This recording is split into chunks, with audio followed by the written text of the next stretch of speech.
This evening we begin a new series of discussions, and our general subject is the orientation of Hermetic philosophy. In all of these courses, we are attempting in every way possible to present the material without depriving the student of the right to arrive at certain conclusions of his own.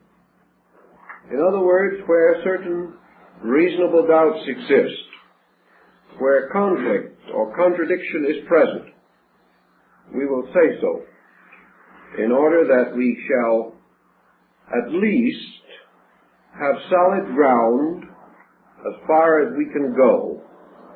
And in the case of the Hermetic philosophy, we cannot go as far as we wish that we could. In the first place, the entire origin of this field of thought is utterly obscure. All that we have is a group of definitely conflicting reports. But out of the conflict itself, and out of the very circumstances which surround the times and conditions associated with the beginning of the school, we gain some very useful and practical insight. So we will try to sketch the field first historically. It is generally assumed that the only material that we have relating to the general subject of Hermetic philosophy originates in the writings of the ante-Nicene father, Clement of Alexandria. Clemens Alexandrinus includes in his work a considerable discussion of a system of Egyptian ritualistic, symbolical, magical metaphysics, which was prevalent at his time. And he wrote with the perspective of the late 1st and early 2nd century A.D. Clement does not, however, actually approach the central problem, namely, who was Hermes. Thus we have to seek in other directions, not nearly as factual or as comprehensive. The standard texts of the present time do not have any general knowledge of how what is called the corpus hermeticum came into existence. The corpus is composed or made up of a series of writings attributed to a mysterious person called Hermes, and often referred to either as Hermes Trismegistus or Mercurius Termaximus in the Latin form. Several efforts have been made to assume that this Hermes was the Egyptian deity Thoth, Thoth, long associated with the concept of wisdom, and considered by many to have become intermixed with the Greek Hermes, particularly during the period of the Grecian pharaohs of Egypt. That is, the dynasty of the Ptolemies, the dynasty immediately preceding the beginning of the Christian era.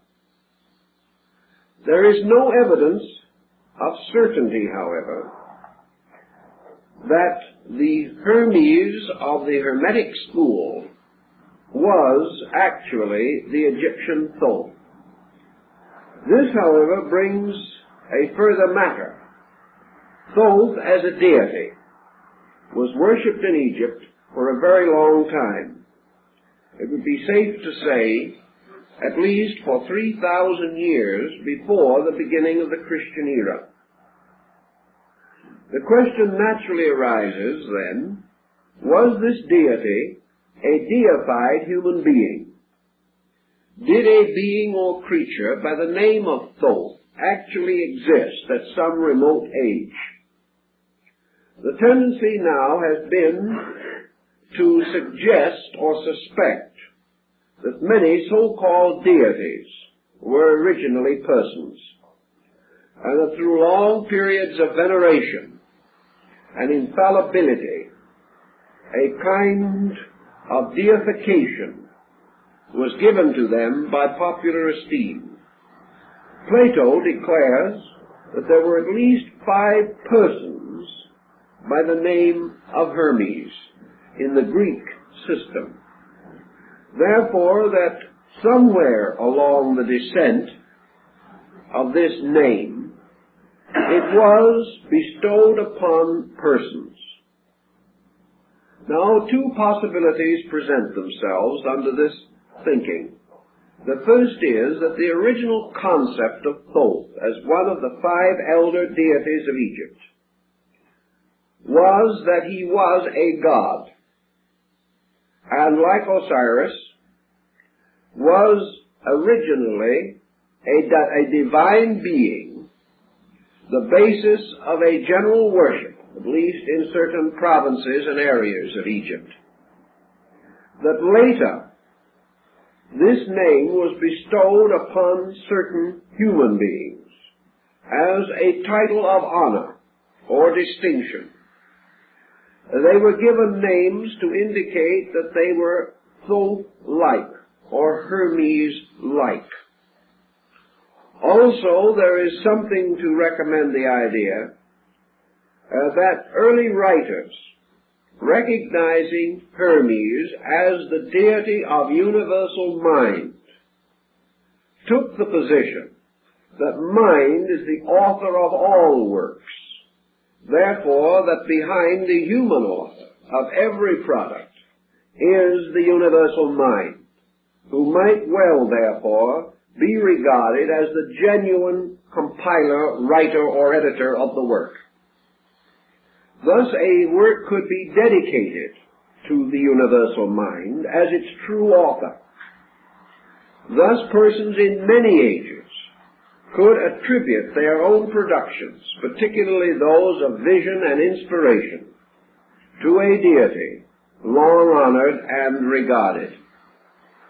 It might then well occur that, as in other religions and in other systems, Thoth-inspired teachers were said to have arisen, becoming the embodiments or incarnations of the principle of wisdom, therefore entitled to bear this name. Certainly there were several persons by the name of Orpheus, as Taylor points out for us in his analysis of the mystical hymns of Orpheus. There was certainly more than one person in the course of time known as Zoroaster or Zarathustra. And it is quite possible that the last of the Zoroasters, who is said to have been personally known by Pythagoras, was by no means the first of these fire prophets, but was a distinguished philosopher or mystic or illuminata who had received this name as an honorary title. Thus it is quite conceivable that the name of Thoth or Hermes, because of the peculiar sphere of influence over which this deity was said to rule, could well have been associated with human beings, whereas many other deities might not so readily adapt themselves to this process of humanization, or this process of perpetual or periodic re-embodiment. We then have another thought, which is rather daring, has not perhaps received too much consideration, but might be worth a second glance. Namely, that Hermes, or Thoth Hermes, the final person with whom we are concerned was actually a ritualistic personification.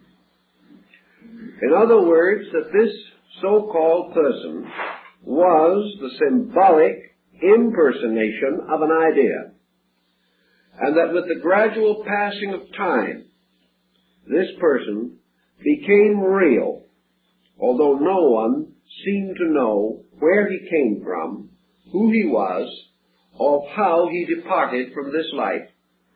If he was a person in a sacred drama, a character in ritualism, a hero signifying universal mind, or even human mind, in its noblest and broadest sense, this person could become identified with a story. Ritualism could create a life for him, create situations, but these situations would be essentially symbolical rather than literal, although they might be very well set forth in a rather literal appearing relationship. That such may have been the case in the situation involving Hermes is not unreasonable, for we know that even Clement refers to the Hermetic system as broadly and deeply ritualistic. Wherever ritualism becomes important, we have this tendency for the emergence of a prominent or principal ritual personality who becomes the actual embodiment of the doctrine, the procedure, and all that has to do with a system of religious philosophy or mysticism. We know also that it is quite possible for imaginary or ritualistic persons to gradually gain historical definition. A good example, of course, is the story of the Count of Monte Cristo, who had no existence except in the fertile imagination of Alexander Dumas the father. Yet even today, tourists are taken out to the prison where he was imprisoned, and his cell is carefully and faithfully shown to them. The fact that he never existed is of no particular importance anymore. Now, there have been a number of instances in which imaginary persons have so taken the public fancy that we prefer to accept them as factual. Now, this is on a secular level. If we add to this the aura of divinity, creating a mystery and framing within this mystery a transcendent being, there is every reason to assume that it might be perpetuated as an historical person. So we have, in summary, about three broad possibilities here. One, that we are dealing with a divinity representing a universal state of consciousness, and that this divinity simply descended into the Greek period of Egyptian philosophy and was regarded as the patron of a school or system. The second is that this divinity was represented by embodiments, and that therefore priestly initiates, teachers, authors, and scribes may have received this name and have therefore been regarded as this person. And the third, that he is a ritual figure, as we will find in many other religions and philosophical systems. With this situation, as broadly expressed as we can, we then come to the intricate problem of dating the Hermetic philosophy. Nearly always we must date a subject, particularly an unknown work, by context, by a study of the structure, by a study of the internal ideas presented. It is nice to assume that ideas can be born out of time, or that they can appear full-born and full-grown like Minerva from the head of Zeus. but actually this is very rarely, if ever, the case. Every idea of man is set into a framework of time and place. The average person, and even the average highly informed person, cannot be totally unhistorical. He cannot have attitudes that are totally unknown to the world in which he lives, nor can he develop an idiom or a form of expressing himself that is completely outside of the language structure of his own time. Thus, through idiom, through structure, and through various colloquialisms, forms in grammar, and other instruments, it is nearly always possible to historically establish a work within a very few years. An example of this, of course, a good example, is the early Rosicrucian manifestos. The Famous and Confessio Fraternitatis and the Chemical Marriage of Christian Rosenkreutz, these books are supposed to have been written much earlier than their date of publication. Actually, however, by studying them, we discover that no matter when they were written or how they were written, they could not have been written before the rise of Martin Luther, because there are certain ideas incorporated into them in certain patterns which did not exist or were not known before that date. Thus, the earlier dating must be regarded as largely mythological. So in the study of the Hermetic writings, as they are preserved for us, we are in the presence of certain elements or factors that cannot be denied. The first is that they do not represent the philosophy of the ancient Egyptian. They are not a bona fide perpetuation of the ancient Ammonistic doctrine of the principal Egyptian systems. They are not grounded or set in the Osirian cycle or the great restoration of Egyptian religion, nor can we clearly find them oriented into the temporary reforms of Akhenaten. That these teachings are not classical Egyptian, we must finally accept, because our gradually increasing knowledge of Egyptian literature and a number of recent discoveries on the dramatic and ritualistic and mystical writings of the Egyptians, apart from their funereal texts, all these prove conclusively that the Thoth of ancient Egypt is not actually the Thoth Hermes of the Hermetic philosophy. We must come down to a more recent time in order to find the inspiration behind Hermeticism as we know it. There is every reason to assume from the text and the study that the works could not have been written earlier than the time of the rise of the golden age of Greek philosophy. Therefore, that the writings could not, in their surviving structure, be earlier than the 3rd or 4th century BC. Also, there are other elements involved. Elements coming from the eastern side, indicating strong Oriental influence. And this Oriental influence is of a type which could not be any earlier than the golden period of Grecian thought, the so-called Age of Pericles. Therefore, assuming this to be the earliest possible date, and remembering always that the earliest known versions of these works are in Greek, we must also determine, if possible, the latest conceivable date. And knowing the quotations from the Hermetic writings made by the Fathers in the 1st and 2nd century, we can say with reasonable certainty that this work, the Corpus Hermeticum, must have been compiled or brought together in a period of approximately 300 years, not earlier than the middle of the 4th century BC or later than the beginning of the Christian era. This general pattern will be subject to perhaps a re-estimation of 40 or 50 years, but I think not more than that. Actually, the Corpus Hermeticum consists of 42 books. At least it is so traditionally stated.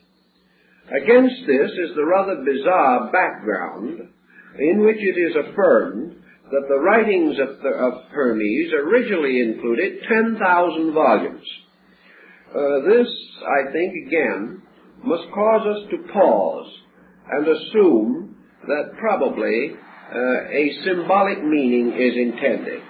Here we have something to suggest Hermes as universal mind, the writer of all books.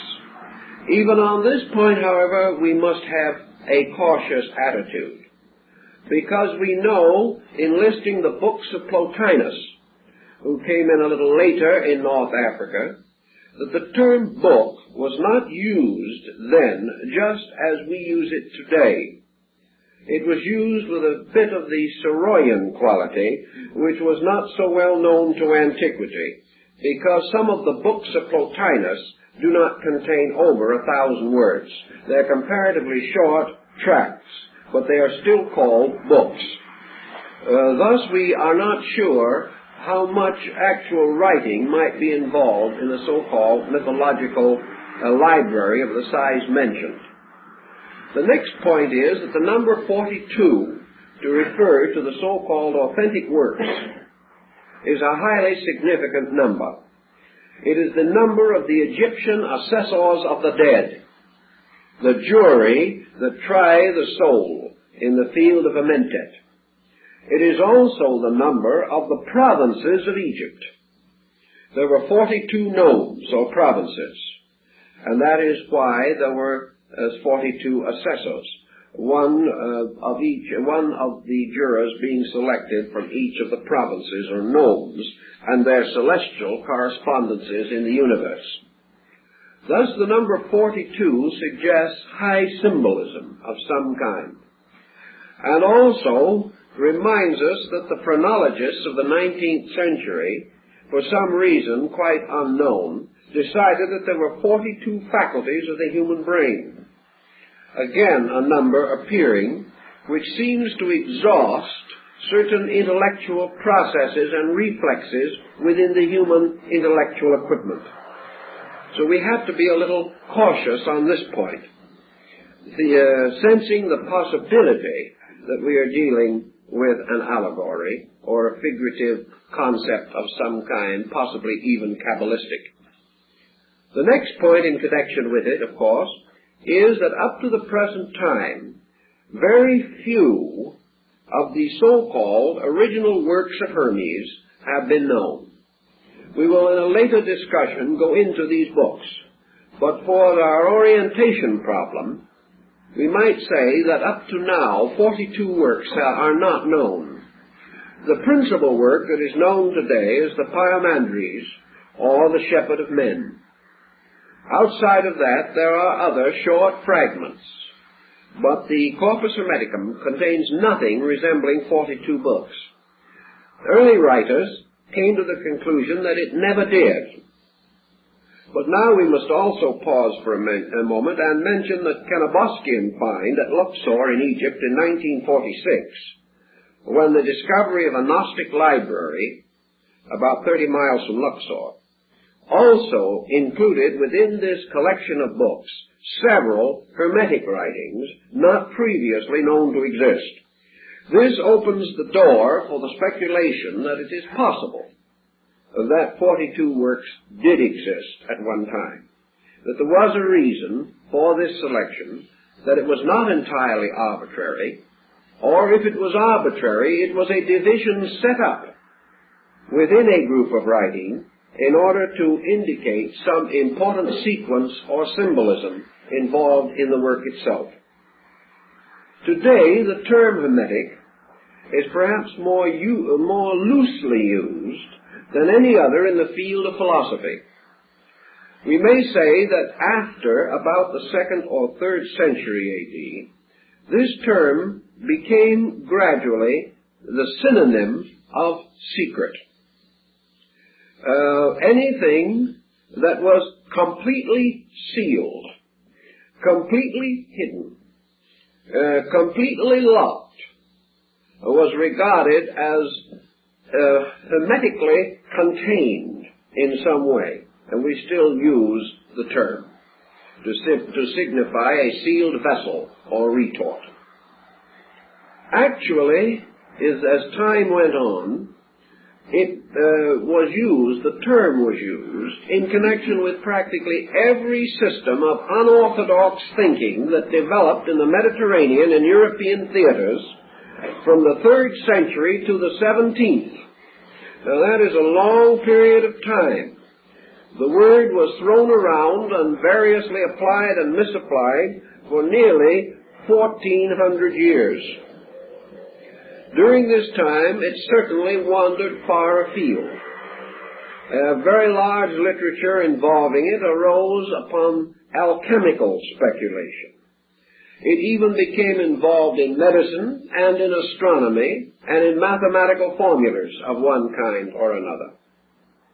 It came in general to represent practically the whole body of a secret or profound learning, particularly such learning as related to causes or to principles not immediately otherwise obvious or available.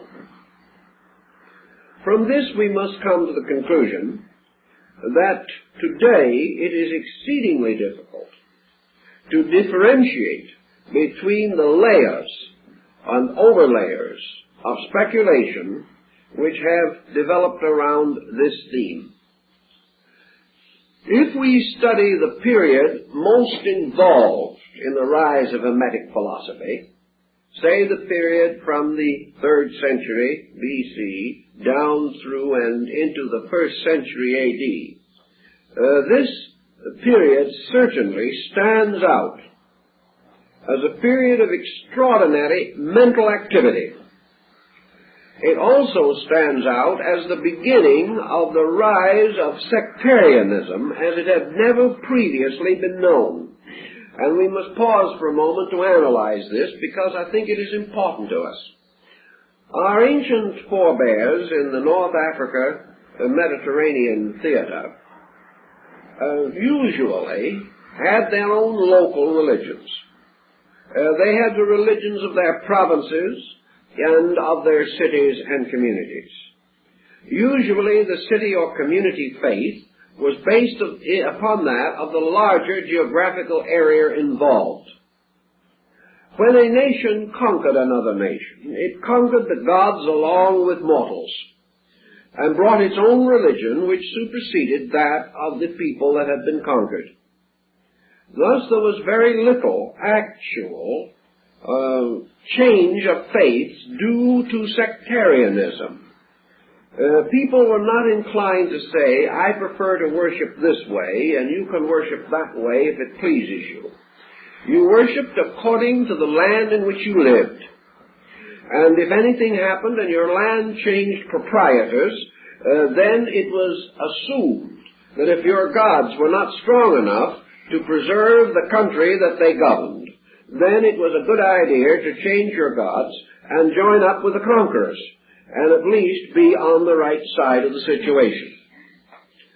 And as changes in the religions of peoples were very slow, and most reformations were of slight general importance, I think we can say that up to the beginning of this critical period, there was almost no concept of what the Shakespearean plays refer to as a misbeliever, an individual with a wrong religion. The only way you had a wrong religion was to be in the wrong place, or to fail to change when some other religion took over your country. There were not minority faiths and majority faiths, such as we know today. nor were there the 500 jarring sects referred to by Omar. These things simply had no existence. There was practically no tendency of anyone to say to another man, your faith is wrong, or your gods are unreal, or anything of that nature. That attitude was foreign to antiquity. Wherever the deities were strong enough to protect you, you worshipped them. And generally, the so-called state religion concept prevailed. And if you were within the state, you held to its faith. If you traveled from another country, temporarily as a merchant or someone of that nature, and you came within the area of a deity different from your own, it was assumed that there would be a certain fraternization among the gods also. Your belief was held with respect, but it was very unlikely that you would be able to convert anyone to it in the new area. You were there as a guest. Your God was there as a guest of the local deities, and everybody expected everybody to take a nice attitude about the whole thing. All of a sudden, this changed, and changed in an extraordinary way. There gradually developed, in an incredibly short time, considering the motions of these days, a difference of attitude involving the total rejection of certain ideas as false and superstitious, the imposing of an entirely new group of ideas, and the division of peoples into schismatic groups, bitterly antagonistic to each other, and frequently ready to persecute and martyr the members of other faiths. This was a new and different situation. It arose with the changing of certain patterns, and we still are not too sure of what caused these patterns to change. But individuals living quietly within the atmosphere of their local gods did not change without cause. And this cause was not revelational. This cause was historical, social, and political. It had to be, because it had to strike into the lives of many persons of different minds and in different localities, in whose lives and thoughts such ideas had not previously existed to a degree that there is any historical record of them. Something happened, and we must begin to try to find out what did happen. One of the things that probably contributed very strongly to this situation was the rise of the Roman Empire. The Romans were the first great colonizing people of our knowledge. Also, they were the outstanding exponents of a way of life based upon commerce, exchange, and economic procedures. The Roman actually carried his religious philosophy more lightly than any other recorded ancient people. To him, religion was secondary to business.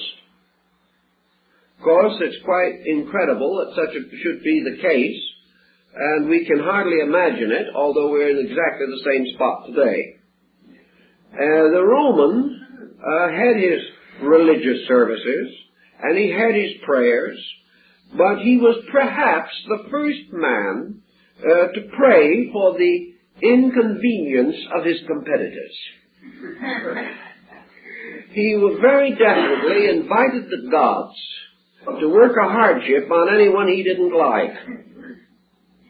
He also was perhaps among the first to pray for profit and for these material concerns which were comparatively secondary in the religious life of ancient peoples. He was also confronted with a situation that perhaps disillusioned him, or on another way of looking at it, opened him to the modern attitude on religion. In the process of colonizing and conquering and extending the boundaries of his domain until the Roman, in his glory, controlled most of the known world. In this procedure, it was necessary for him to absorb, govern, direct, and integrate into the great pattern of the Roman political structure more than 100 different peoples. These peoples, each with their own religions. This was the first time that these various religions had been subjected to the domination of a comparatively unreligious people. Here we have an interesting situation, because we can no longer assume that the gods of Rome simply won the battle. The Romans took much more faith in their phalanx and in their trained military power and in their machines of war than they did in divine intercession. The peoples conquered did not find it, therefore, possible to simply worship the gods of Rome. Even the Romans could not tell them how to do so. Other than state festivals and certain broad concepts, the Romans had no religious substitute for the type of spiritual value which existed among the peoples that were conquered. At no time, for example, did the Roman have a religious philosophy as deep as that of the British Druids, although he conquered Britain. He never had a religion or philosophy as great, noble, or profound as the philosophies and religions of Greece. Yet he became temporal master of Greece. Step by step, therefore, the world was bound together without benefit of the gods. Now the Roman was enough of a businessman to realize something that even we do not fully recognize as we try to gather around some such place of compromise and arbitration as the United Nations Council chamber. The Roman realized that he could not profitably destroy the religions of all the peoples he conquered. He realized that to do so would be to destroy the social structure of the world. He therefore controlled the religion, but did not attempt to destroy it. And in the height of the empire, Rome, in its great edicts, declared universal religious tolerance.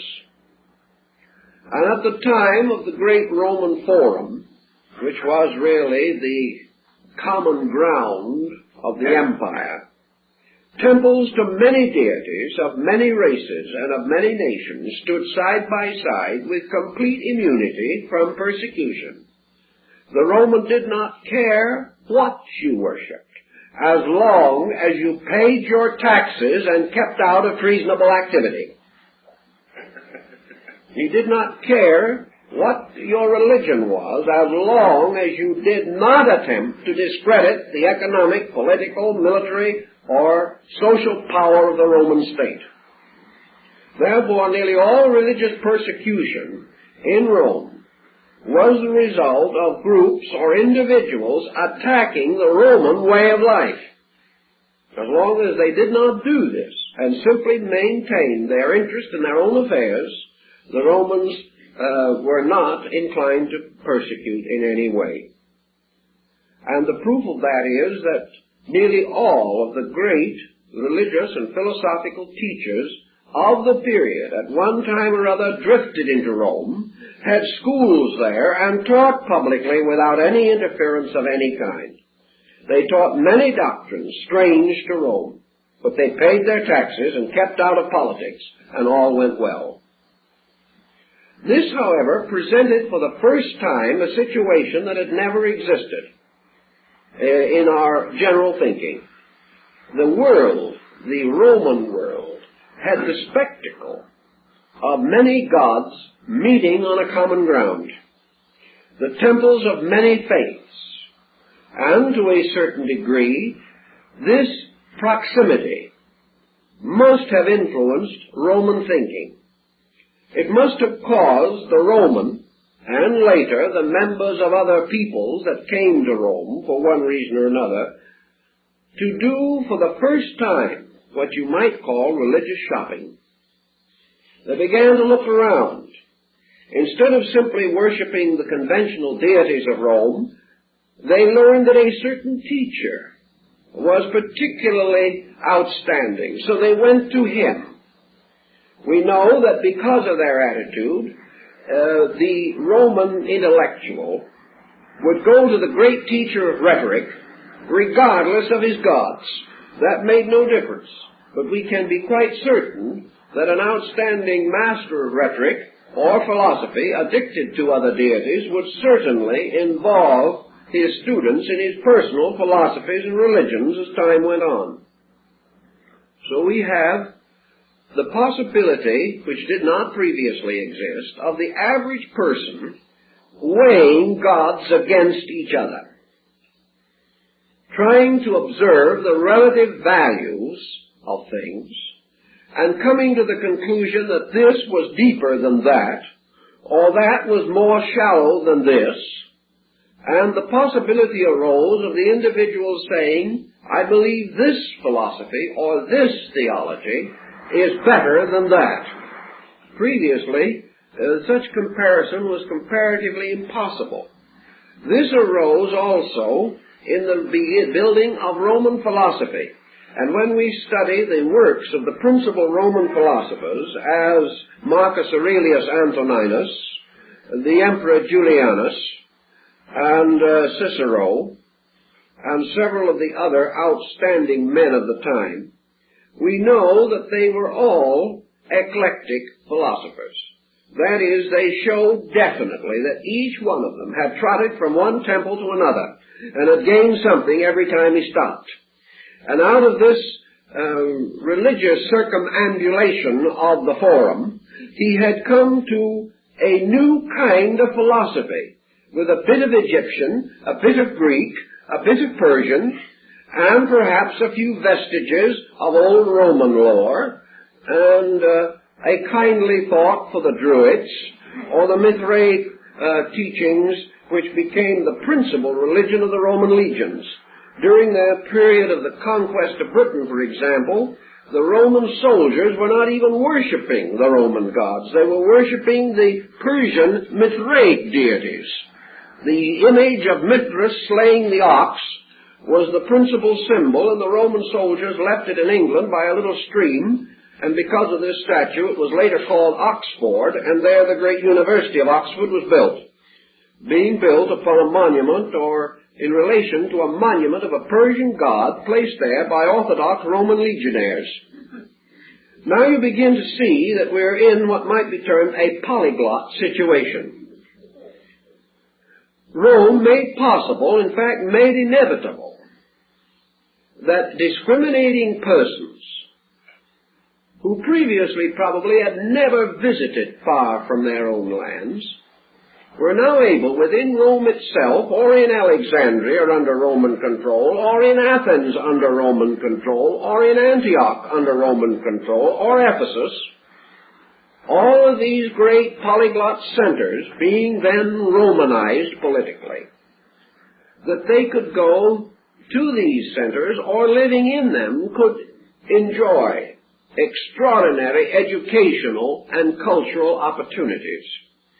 That in any one of these cities a dozen great teachers might be flourishing together, not as in Greece, divided by their arts and sciences primarily, but now divided in the total religion, philosophy, and idealism which dominated their systems. There is no doubt that without such a situation, Gnosticism, a polyglot belief, could not have come into existence. Neoplatonism could not have arisen to the condition of general recognition which it enjoyed. There would have been very little possibility of the ascent of Manichaeanism, which was another one of these polyglot beliefs, nor would we probably have had Hermetic philosophy. They all seem to be more or less involved in this pattern.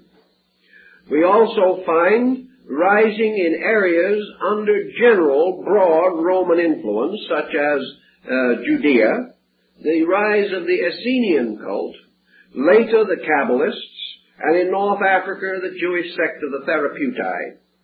We find men like Philo-Judaeus arising in this pattern for the first time, writing a work on religion in terms of comparative religion, in which, instead of deriving his total message from his own faith, he immediately began to use other faiths as means of explaining his own.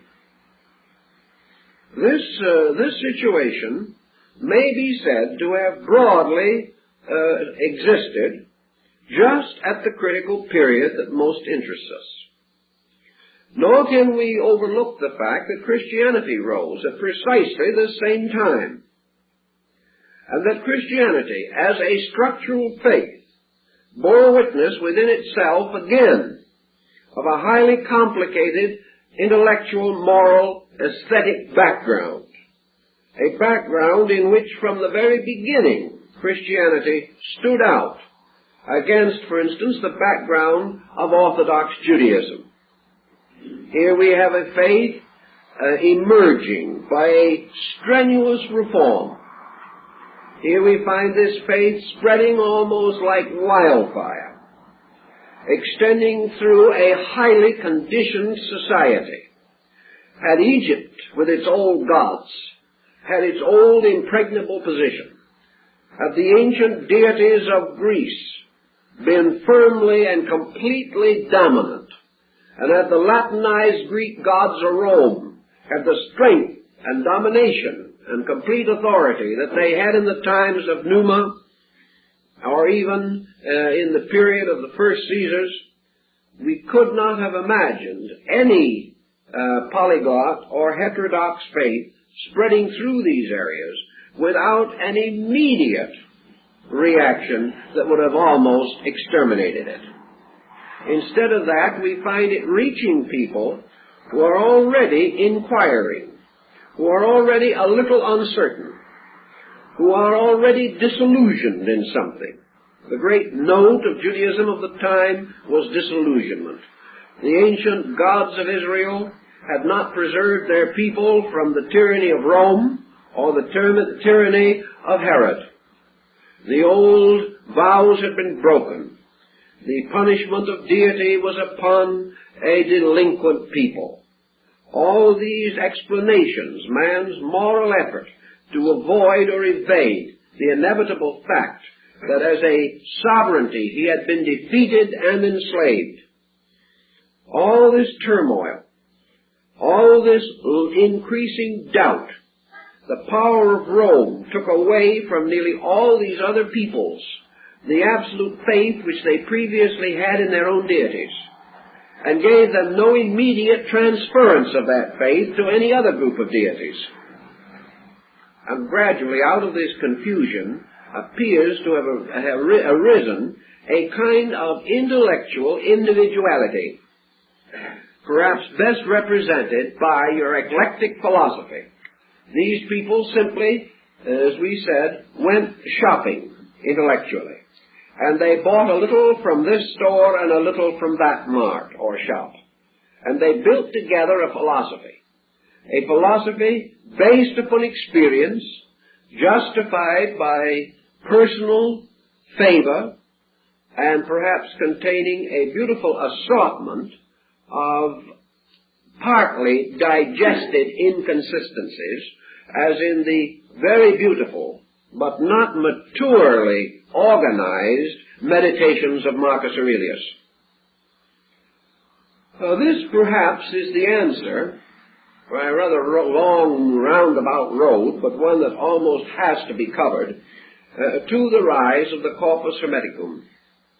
It represents a natural instinct on the part of man, an instinct that we are feeling today, the instinct for the need for a substantial religious philosophy of life, an instinct that is pressed on by disillusionments, an instinct which is somewhat embittered, an instinct which has no longer the open-minded faith of the small child, but rather the disillusioned attitude of maturity.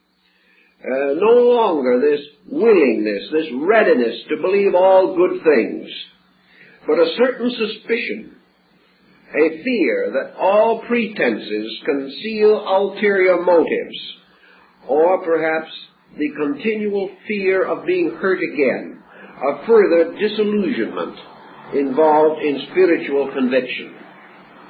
We know from the writings of Boethius and others that this disillusionment was strong in these early formative years of our modern religious life. If this can be regarded as valid, and we assume, as we must, that all old faiths did not die in their tracks. In other words, in these critical periods, a curtain didn't fall over the religions of the world, and all the old ways simply ceased by magic. It was reported that great Pan died, but we have no proof that this actually happened. We only know that he was no longer to be seen playing on his pipes by the side of the river. Actually, Egyptian philosophy did not die. Greek philosophy did not die. The Druids did not die.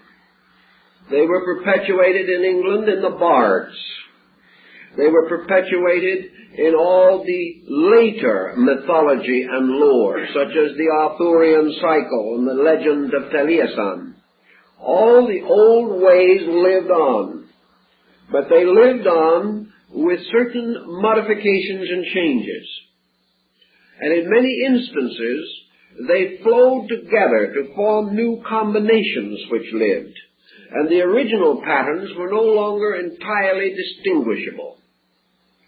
We know, for example, that before the end of the 6th century, Egyptian philosophy in Egypt was virtually dead. By that time, Moslemism was beginning to come in, and in a short time the land of the pharaohs would no longer be Egypt. It would be an Arabic state in which perhaps only a few of the old Copt Christians held any real link to the past. Therefore, if Egyptian religion survived at all in Egypt, it survived in Coptic Christianity.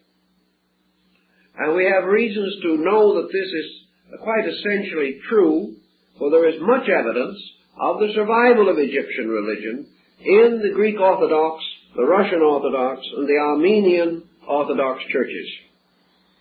So things disappeared into patterns and came out again much later. And because after this decline of the Roman Empire came the Dark Ages, with almost complete illiteracy, a great deal that was carried across this long, dark interval was born with half memory. People did not even know anymore where it came from. They had forgotten and did forget in the course of 400 or 500 years the entire cycle of descent. Little by little the symbolism was moved into new patterns and imposed upon new doctrines until the original situation was comparatively forgotten. And today, if you go through a great cathedral or study the various parts and elements of Christian ritualism, you will find hundreds of relics, fragments, survivals of much older pre-Christian beliefs. But the average Christian believer does not even know this. Therefore, it is quite likely that he did not know it 1,000 years ago, even as well as he does not know it today. I finally made a sentence out of that, didn't I? Anyway, out of the polyglot of Greek, Egyptian, some Syrian, possibly some Hindu, and other Asiatic faiths, we seem to find 2 or 3 important groups emerge. One of these groups was most certainly the Hermetic. It is also interesting to observe that the early church fathers, the ante-Nicene fathers, ante now meaning before, not against, before the Council of Nicaea, the ante-Nicene fathers accepted out of the past two so-called pagan teachers with almost universal respect. A little later they added a third. The first two that they accepted were Plato and Hermes. And the third, who became popular a little later, but retained his popularity beyond either of the others, was Aristotle. And by the rise of medieval Christianity, Aristotle was held in just about as high a regard as any of the prophets or patriarchs. Christianity became Aristotelian, whereas in the early part of it, it was essentially Platonic. But that these church fathers in the first, second, and third centuries should not have resented either Plato or Hermes is itself an interesting point. It means that they recognized in these systems certain truths or certain realities which could not be denied, or which were so stated that they could be Christianized to the benefit of the new faith. What then was the basic point upon which so much of this depended? And apparently, this basic point in both cases was the definition of deity. The Gnostics had an entirely different definition of deity, so they were almost completely rejected. The Neoplatonists, with their peculiar mystical approach, also found little favor. But the Platonists and the Hermetists found a very strong favor because of their approach to deity as a purely monotheistic being. Therefore, we must say that Hermetic philosophy introduces strongly, sometime slightly before or at about the period of the Christian era, a totally monotheistic concept of God. Now this is interesting because it has been called a pantheistic monotheism. Not a polytheistic, but a pantheistic. In other words, the one deity of Hermes and of Plato was a deity within creation, not a deity outside of or brooding over creation.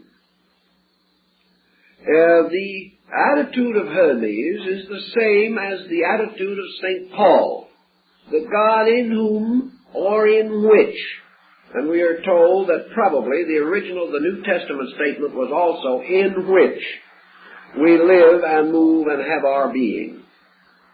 Thus the deity of Hermes was an all-enclosing spiritual principle, and this essentially is also the Logos of Plato. Thus the belief in one God seems to have endeared these two schools to the early rising Christianity, and to have caused the Christian church, particularly in the period of its great apologists, the same air received all offerings, and men beginning to look around observed that the offerings were usually similar. They then went on a little further, and they discovered that the same number of deities were in the different sanctuaries, and that the deities of similar definition had similar appearance and attributes. And we must not assume for a moment that antiquity was essentially stupid. These individuals observing these things could only come to one possible conclusion, namely, that there were strong similarities, even identities, between these faiths. And after all, they had had 1,200 or more years to catch up with the idea that the Egyptian pharaoh Akhenaton had already expressed, namely that there never had been but one God, and that all men worshipped him under different names. The Romans, and other peoples under their dominion had the opportunity to see this worshipping under many names. And out of this came perhaps the idea that the basic reconciliation lay in the fact that there was one basic divine principle, and that this divine principle, variously named and defined, was the principal deity in all these pantheons. We observe men like the Emperor Julian contemplating this very thoughtfully and strengthening our belief that such could have been the case when he gave us his two great orations, one to the sovereign Son and the other to the Mother of the Gods. He tells us beyond doubt that his own contemplations have shown him the universality of a divine principle. Consequently, it is not necessary that this should have been imposed upon men, either by the Christianity or by Hermeticism. Already philosophy had acknowledged it, but in the old days, when nations were separate and the commerce between them was very slight, peoples of various nations did not know the beliefs of their brothers and their neighbors. Gradually, as this knowledge improved, became more aware of these things, the public mind itself inevitably produced this concept of the over-deity. The deity that did not destroy the other gods, nor was this deity merely one becoming victorious and gaining special veneration. It was a new dimension of deity, a permeating, penetrating, universal power, a power in which all things shared, and which was the common life of all living. Thus, it would be inevitable that if this concept arose in the minds of progressive thinkers, that it would be the natural substance for the integration of sect or creed or cult or faith. It is also quite possible, as always is the case, that early rising of such belief would be secret. That men would gather first to mature their own ideas and to escape the eternal stigma of unorthodoxy which has followed thinkers since the beginning of time. Thus these precious discoveries, following in the pattern and practice of the older mysteries, would be communicated only to an elect, only to those who were regarded as capable of understanding correctly this new dimension of things. Which brings us to the next point in connection with the Hermetic philosophy, and that is its relationship to the mystery systems of the world at that time. We have mentioned the state religions. We must always remember that behind each state religion was some kind of a mystical or metaphysical structure. Antiquity did not know of a religion without mysteries. And by mysteries now we do not mean secrets in the general sense of the word, but structures, ethical, moral, spiritual institutions, sacred colleges or schools. And they were called mysteries because they were sealed or closed from the profane, even as though they had been closed by some kind of an hermetic stubble. These mysteries always had a deeper dimension than the general opinions of the people.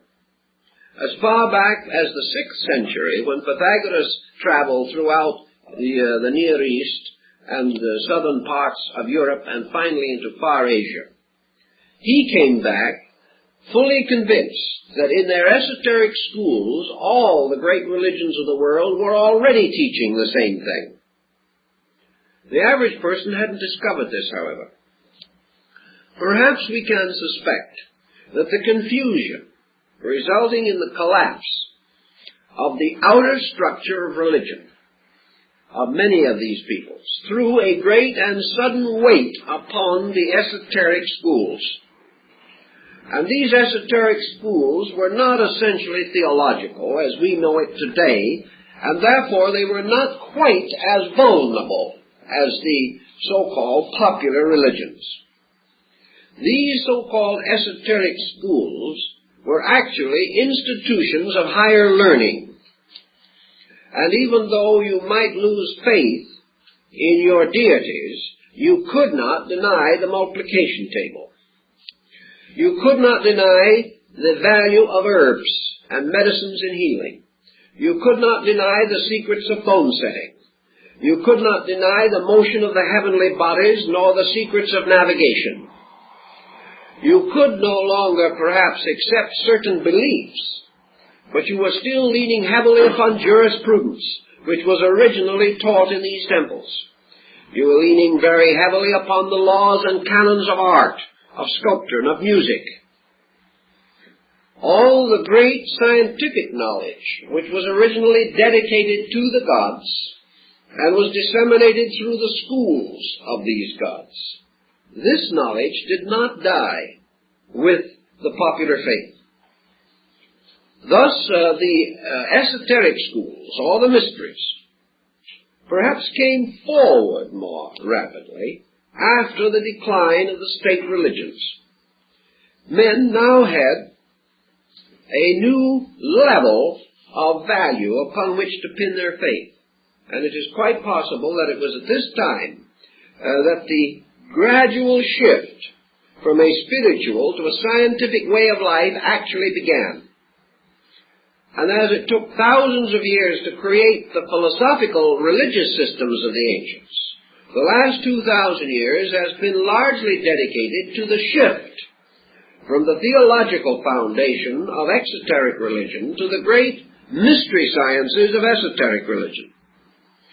In any event, the learned, the leading minds, those who became the opinion makers of their own days, certainly must have recognized that you could not destroy the school with the temple, that the school had to go on, that man still had to learn.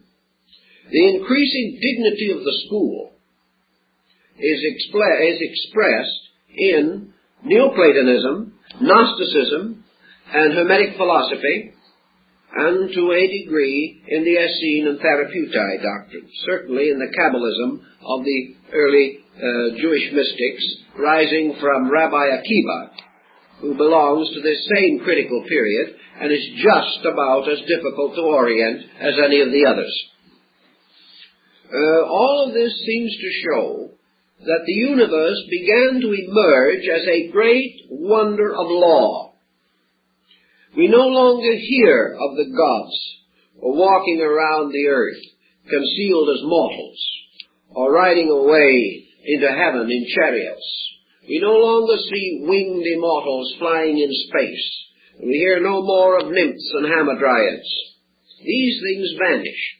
Instead of that, we begin to hear of the teachers, the great illuminators, those who came with extraordinary knowledge, those who made possible the advancement of arts and sciences, and those who gradually transformed the beliefs of men into a kind of moral philosophy or ethical system, a system based almost entirely upon the philosophic premise of adjustment to disillusionment.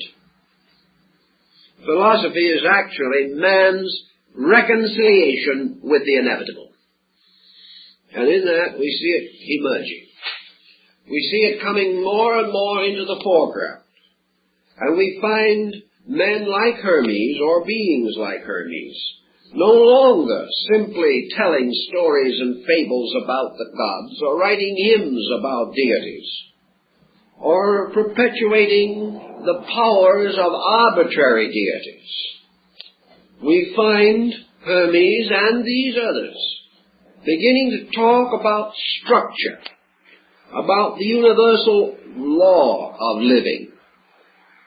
And we know that out of the North African Hermetic tradition, almost certainly, the astronomical theory of Ptolemy came into existence. The theory that controlled the thinking of men until the day of the Copernican rediscovery of the old heliocentric idea. We find law, lawfulness, education, culture coming forward very rapidly, apparently from nowhere, and spearheaded by mysterious, phantom-like persons. Let's pause for a moment and consider the Neoplatonism, which was in the same general area. It is now generally believed that Neoplatonism was founded by a man called Ammonius Saccas. Ammonius Saccas was a sort of North African Aesop. He was a strange man of no education as far as is known, and his name implies his trade. He was a carrier of bundles, burdens, and trunks. He was Ammonius of the sack, and he delivered goods for people and received a small amount of money for transporting and transferring freight and baggage. He was sometimes referred to as a porter, certainly as a carrier of burdens. This man is supposed to have suddenly burst out with one of the most transcendent systems of mysticism the world has ever known. How he received it, where it came from, no one has been able to say. Yet this man, unlettered, unschooled, unlearned, drew around himself one of the most brilliant academy of thinkers that the world has ever known, including such minds as Plotinus, Iamblichus, and other leading thinkers of his day. Finally, to produce in Athens a little later the glorious, glittering figure of Proclus, who is called or surnamed the Platonic successor. The rise of Neoplatonism is a mystery, and has always remained a mystery. Yet there is a dark hint that behind Ammonius Saccas was another person. That for some reason this other person chose to be represented by the common bearer of burdens. Now, who is this bearer of burdens? Perhaps it is the same bearer of which there is reference in the Bible, of cast your burdens upon the Lord. Also, there are many concepts of Jesus as bearing the burden of the world's woe, or bearing the burden of mortal sin. This burden bearer keeps appearing in many localities, certainly a possible symbolic statement or concept. But who and what was the force behind this? It is quite possible that these persons simply represented teachers or initiated masters sent out of the schools or out of the mystery system, or stepping in because of their superior knowledge into the vacuum left by the collapse of popular theology and moving the entire concept onto a new level. It could well be that under such a situation, this breaking through could have occurred in many places at almost the same time because the need was general. And the need in this case produced an almost perfectly structured breakthrough in a dozen places simultaneously. We may assume that these were inspirational, but we may also assume that the temples were the source of the inspiration, for they had been for a very long time.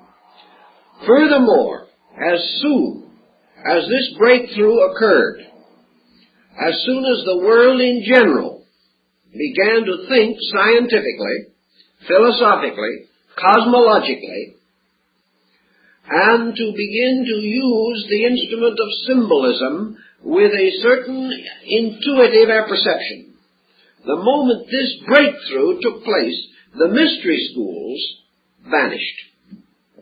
And from that time in the Western world we heard no more of them until a very much later date, hundreds of years later, when we find the rising of Christian mysticism in Europe.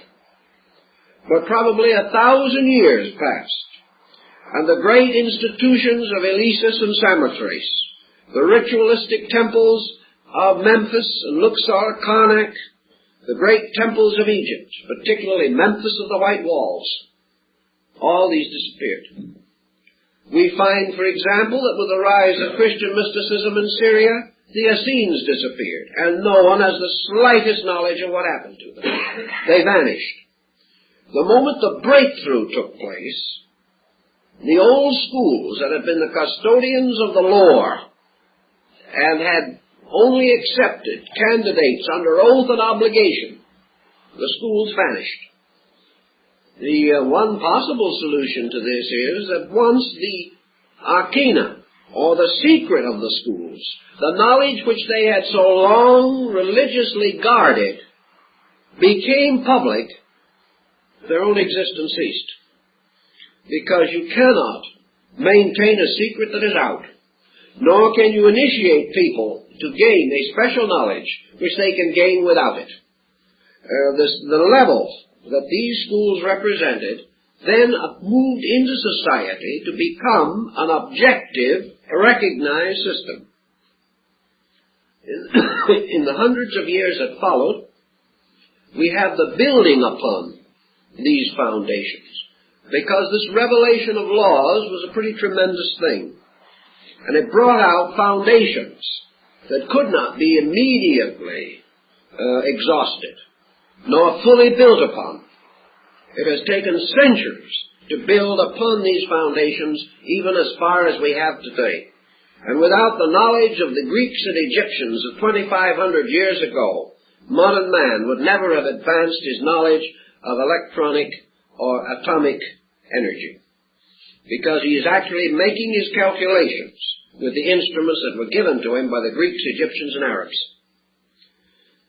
Thus, from the emerging of these things, we begin to see why, out of the ruin of a theology which had failed due to the wars that had destroyed men's faith in the ancient gods, there arose a new object or a new instrument of faith, faith in wisdom, faith in essential value. And this wisdom gradually became synonymous with God. Deity was no longer the Olympian despot. Deity was now the extraordinarily wise Father, the old learned one. Deity was moving gradually into the relationship of the mentor, of the great teacher. And in the speculations upon this subject, it was not difficult to imagine that this universal mind, this power that was behind the whole great institution of learning, should suddenly blaze forth as the most convincing concept of deity that there was. So God became no longer a symbol of power, but a symbol of wisdom. This was something that actually the Greeks did not have. The Greeks had deity as an object of veneration. And in the Mithraic hymns, the Orphic hymns, we find a great adoration for deity. But the Olympian gods were a rather frivolous lot as a whole. They had some rather strange and inconsistent practices, and were not entirely admirable, as even Socrates pointed out. There were some scandals among the immortals that were better not mentioned even by the Greeks.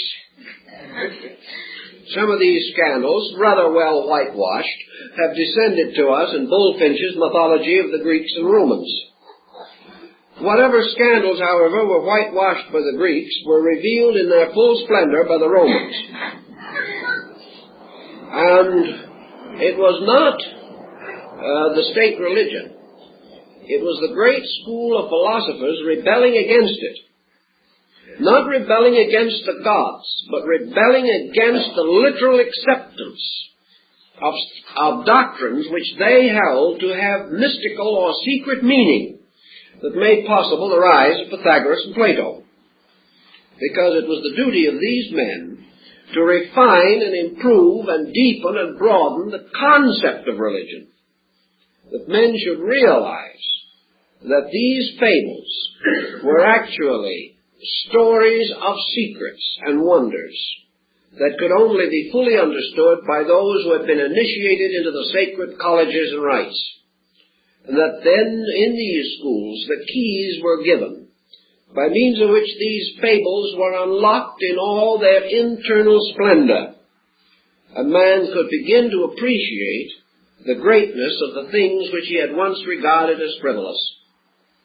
This remedying of an obvious defect resulting from man outgrowing his own infancy, the great philosophers strenuously attempted to achieve, and they did to a great degree.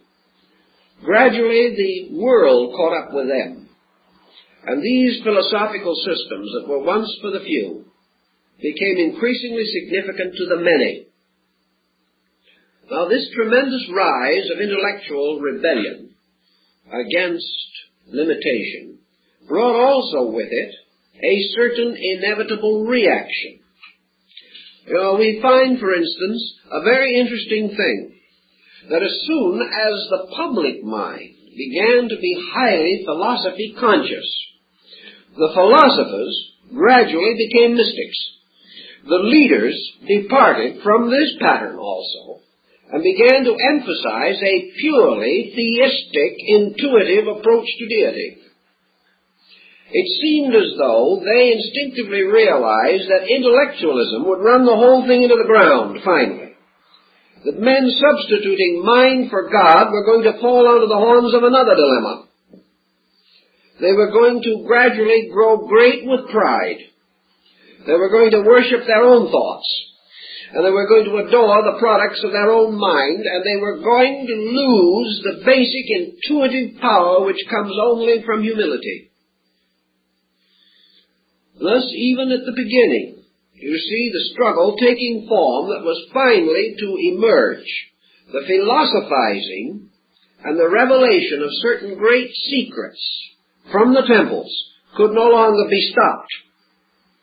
The breaking down of the mystery institutions, the final dispersing of the priesthoods, the conquering of the areas, the pillaging of the great sanctuaries, scattering their teachers, meant only the inevitable need for the preservation of ideas.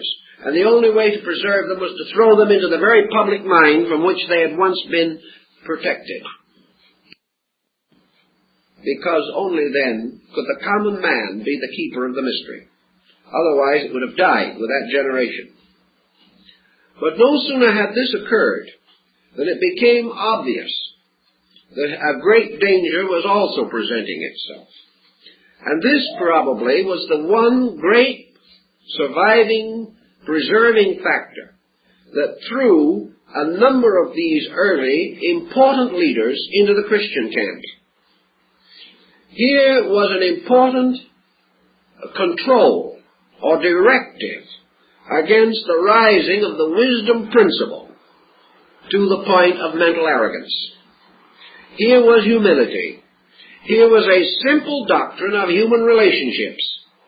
Here was a simple teaching of the brotherhood of man and the fatherhood of God, and do good.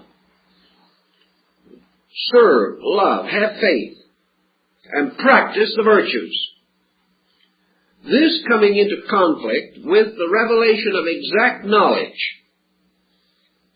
seemingly occurs in pattern, in the mingling of the wisdom of the old mystery systems with the emotional, mystical content which was so present in human nature.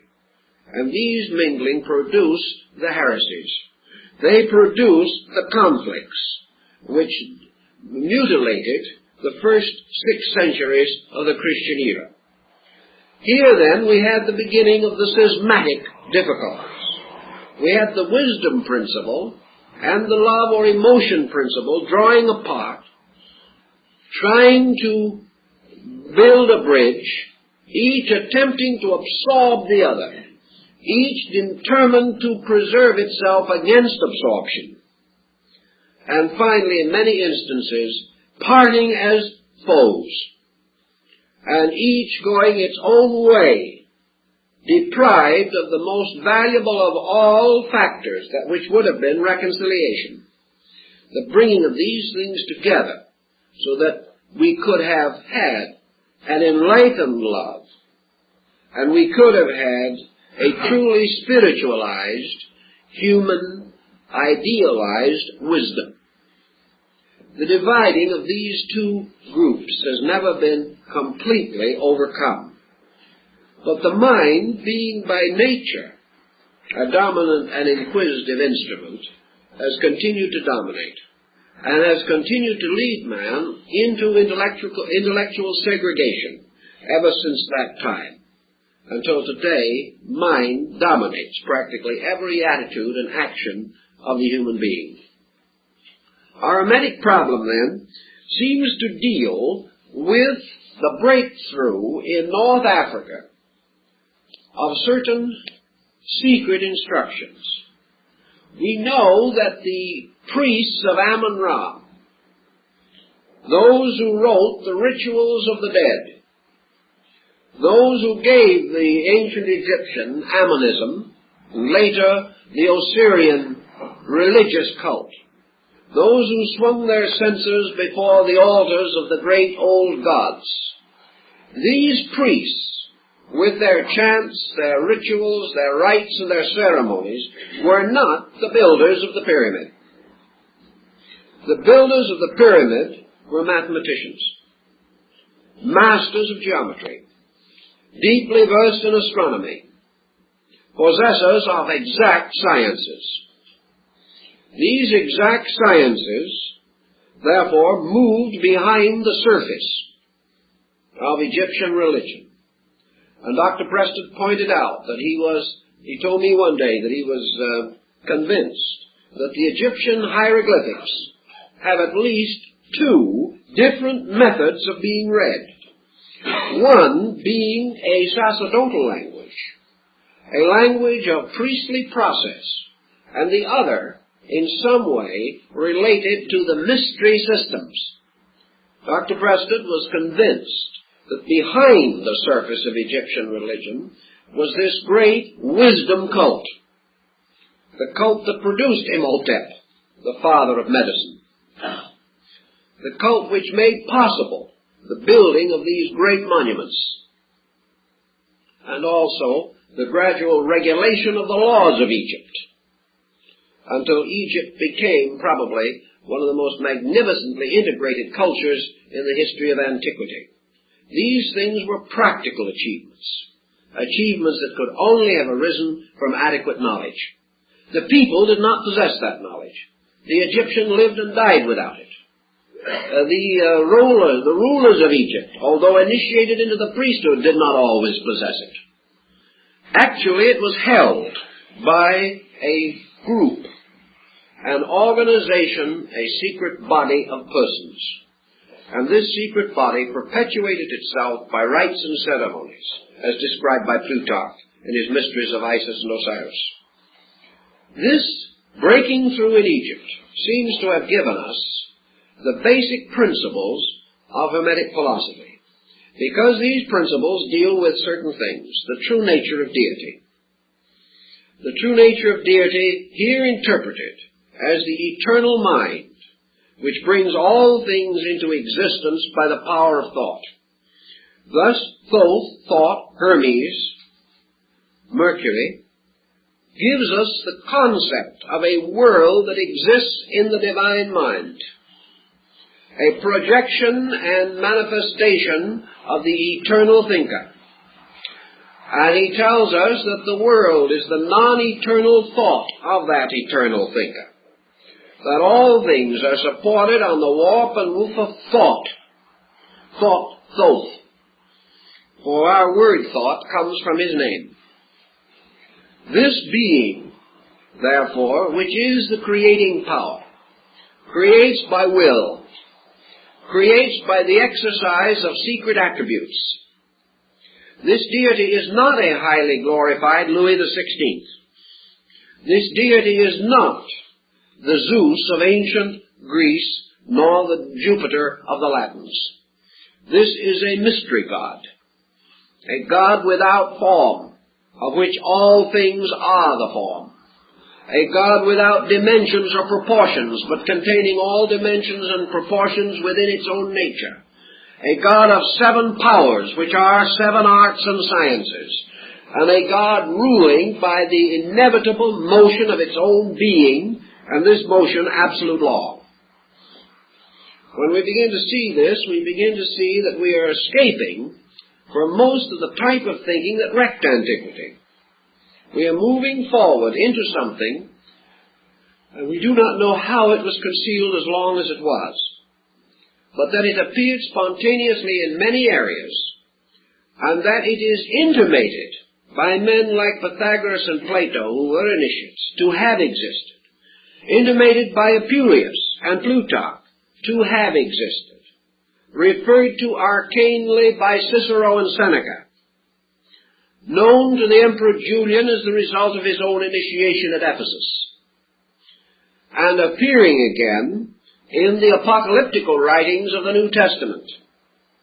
These factors, breaking through, seem to tell us, beyond any reasonable doubt, that this structure of the Corpus Hermeticum was the beginning of, or one of the beginnings, of the effort to build a complete scientific philosophical foundation under the collapsing religions of antiquity. That this information had been previously perfected, and that the outstanding examples of this perfection would be found in the great architectural and legal documents of antiquity, such as the Code of Hammurabi, probably the earliest and one of the most enlightened of all legal codes. That it is to be found concealed in various ways in the proportions and dimensions of ancient buildings. That it roots in mathematics. That it roots in subjects so ancient that we cannot even trace their beginnings. That there was also a consistent, integrated concept of the solar system, of the universe, of space, of time, of energy, and all of these things, which certainly form no part of the decadent ceremonials of the old, later Roman priesthood, whose principal concerns were to be sure that they had the right cap on and that they were wearing the red slippers, without which they could not perform their sacred duties. And when asked why they wore the red slippers, the answer seemed to be because their forefathers had sacrificed animals and stood with their feet in the blood. These things became a kind of orthodoxy. But behind it all was this other, greater thing. And when Julius Caesar sacrificed to the gods as emperor deity, he certainly did not know these other things, or he would not have conducted his life in the way that he did. So this double body of learning came out, and we find it striking in Syria through the Syrian Gnosis, and in Alexandria through the Alexandrian Gnosis, through the Corpus Hermeticum, through the Neoplatonists, and through the rise of Christianity and the impact of Essenian and Therapeutae thinking in North Africa. All of this body of material arising almost at the same time, all with the same basic dimension of released thinking, and also, for the first time, polarized thinking. You'll remember that when medicine was still in the sanctuary and was serviced by priest physicians, that there were no legislations in Rome for the deportment of a doctor. The moment, however, medicine left the temple and physicians became secular, it was necessary within 10 years to create one of the most elaborate legal systems in the world to prevent medical malpractice. The moment the sacredness of the thing was removed, the moment there was the secular physician, there was the need for medical reform, almost within the day. The same thing happened in this intellectual field. The moment the knowledge of the power, potential, and possibility of the human mind was equipped with the instruments of knowledge, instruments which Cicero and Seneca also mentioned, Immediately, it was necessary to create legislation, real or theoretical, to prevent the abuse of knowledge. And from that time on today, we are still trying to find out how to prevent that abuse, and we have not by any means succeeded. Against this abuse, we have thrown a great moral framework. And today, even in our present emergency, we are using religion to combat the destructiveness of materialistic scientific thinking. And by an instinct, without any actual integration, without anyone being able as a person to require it or demand it, the age of atomics has resulted in the greatest age of religious revival the world has had in at least 1,000 years. So back in the first century, the rise of a great scientific concept of life threw immediately into perspective the need for this great religious reform. So the scientific phase of it, the philosophical phase of it, and Christianity as the religious phase of it all came into existence together. Each part of a need, each essential to an orientation. Now, what was the actual wisdom orientation of that time? Were the individuals involved in that revelation actually as wise as some think they were, or as foolish as some others think they were? Can we honestly say today, looking back upon the first century, that those people knew anything that we do not know? I think we can be almost forced to answer in the affirmative that they did. Because actually, in order to exhaust what they knew, we have to exhaust something which we have not yet exhausted. And that is the instrument by means of which we are capable of creative knowing. It is one thing to copy the past, which we have done. It is one thing to take a Roman sewer pipe and make a better one today. It is one thing to take an Egyptian lute and make a more perfect instrument of it. It is one thing to take a Syrian trumpet and make a peculiar hook in it or twist it and form it into what we call a trombone. That is all within the possibility of things. Actually, our French horn has not changed much in the last 2,000 years. It is quite possible to take a piece of Coptic or Greek fabric and create new ways of weaving it. It is possible to use the Greek mathematical theory and find constant applications for it. But these do not represent the basic point. Sometimes, somewhere, someone created geometry. This creation consisted not of bringing something out of nothing, but of a peculiar type of trained intuitive observationalism by means of which a human being suddenly recognized the universe as a geometric manifestation of universal energy. This individual had the power to see geometry in nature, or sense it, or begin to organize it. Somebody else saw for the first time the analogies between music and number. Another individual saw somewhere, somehow, the basic principle of chemistry and the chemical combinations of elements.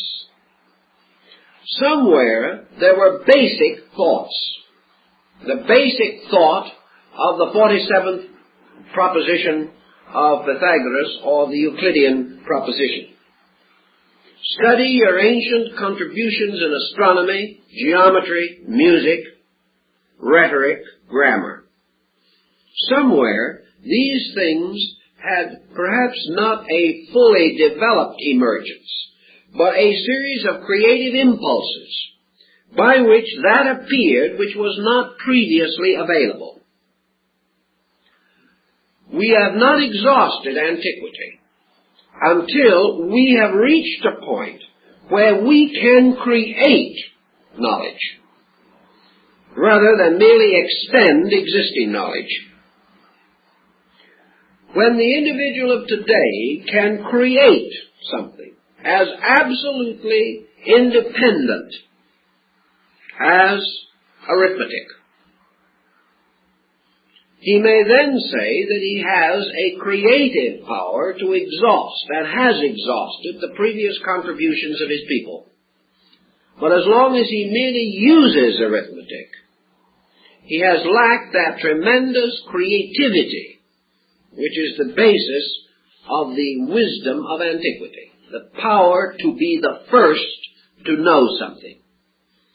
Now, we may say that everything worth knowing has already been found, so we can't do it. This is untrue. There are more firsts waiting than have ever yet been revealed. But as long as we are content to use rather than to create, we have lost one dimension of thinking. And that dimension is the very thing that the Hermetic doctrine is concerned with, namely man's ability to become conscious within and of the universal mind itself, so that every individual creates with the mind of God, or with the universal divine intellect. Thus, the end of all knowing, according to the Hermetic system, is that men will not think about God or think of God, but think with God. And this statement still poses one of the most difficult situations with which the average individual can intellectually be confronted, because we cannot even understand fully what this implication actually is. But we do know that at a time less blessed than our own, when the opportunities for knowledge were much less than ours, when the instruments of available learning were far more deficient than ours, men had the creativity which established all of our great instruments of knowledge. Therefore, that this creativity lay within consciousness itself, was not acquired but was innate, and that the solution to all things lies in the innate solutional power of the universal mind in man. Now, that someone 2,000 years ago should have sounded this is important, and it is easy to see why this idea could not die, why it had to continue to exercise an influence. And it is also possible to estimate from this why this orientation could have been involved in the corpus hermeticum. The idea of this one consciousness, the author of all knowledge, this one mind, the substance of all good, and of course with it all, the vision of the way in which man, through the development of the special and particular faculties of his own consciousness, might in some way and in due time attain to identity with this mind. We will learn a little later that such is the burden of the divine Paramanda, or the shepherd of men. And we know that it is the burden of that department of the Neoplatonic thinking which is called the theurgical part, namely theurgy, the magic of fulfillment, the magic of doing, the magic not of listening nor learning, but the strange power to be one with truth. So back even in that day, men dreamed of the possibility of bringing their own consciousness in rapport with the universal consciousness. And the secret books of Hermes and the mysteries of the Hermetic doctrine were in one way or another concealed in this, or were concerned with it. Thus, the moment we apply this key to alchemy, we change the entire perspective of these chemists. The transmutation of ignorance, the transmutation of not knowing into the state of pure enlightenment. The creation of the universal medicine, truth itself, which alone can heal all the sickness of ignorance wherever it is distributed. And the principal primary contribution of the Hermetic philosophy was that such a truth elixir was possible. That it was not the vain speculation of deluded persons. That it was not a hope beyond possibility, but that truth substantially was attainable. Perhaps not immediately, perhaps not totally, but that the motion toward truth was the motion toward solution of every problem, internal and external, as far as problem could beset man or any of his attributes. Thus the Hermetic arts consisted of the arts of human regeneration. There is everything to indicate that they were influenced by Buddhism. Buddhism with its noble path of renunciation. It is quite possible that the Hermetic philosophy was influenced by the earlier systems of Eastern mysticism that resulted in Yoga and Vedanta. It is quite possible and almost certain that this system was also influenced by in part of the old Sanhedrin, the great Sanhedrin of the Jews, which dealt with the mystery of the Merkava, or the chariot of righteousness, by means of which the prophet is transported to heaven without death. This chariot of righteousness, this chariot of Ezekiel, being the symbol of illumination, or the spiritual ecstasy by which man is moved from one world to another. Hermes himself describes this experience, or the writer of the Hermetic doctrine creates a person and causes that person to be the personification of the truth seeker, receiving into himself the experience peculiar to those who through dedication have become worthy of the truth. Thus in the Pymander and in other Hermetic fragments, universal mind or consciousness becomes the teacher, instructing the disciple in the attainment of the great end of learning, which is the Hermetic marriage, or the Hermetic union, the union of the mortal and the immortal in an indissoluble bond of amity. In these thinkings, then, we have the grounds for many mystical speculations that were to come at later date. We see the source of a large part of Christian mysticism. We begin to see why the more illumined church fathers must have recognized the same essential doctrine that they themselves were seeking to cultivate. They must also have realized that the experience of deity is the end of all spiritual quest. And because Hermeticism, like the early church, was concerned with truth as an experience of consciousness, it could not be rejected totally, any more than the ethical experience of Plato could be rejected totally. So the orientation of our problem is historically in these centuries of change, these centuries by which certain directives arose in the thinking of man, and in the midst of these directives we see the rise of this very strange and elusive belief. A belief, however, which again never died, but became disseminated through 100 sects, even reaching into the Near East to become very important in the teachings of the dervishes and the Sufis.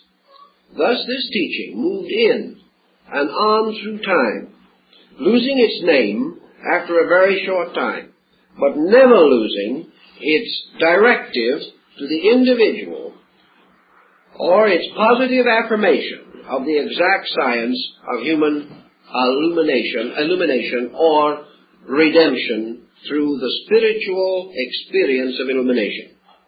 These elements and these factors give us the orientation and will, I think, permit us to go on next week with a further analysis of the doctrine itself.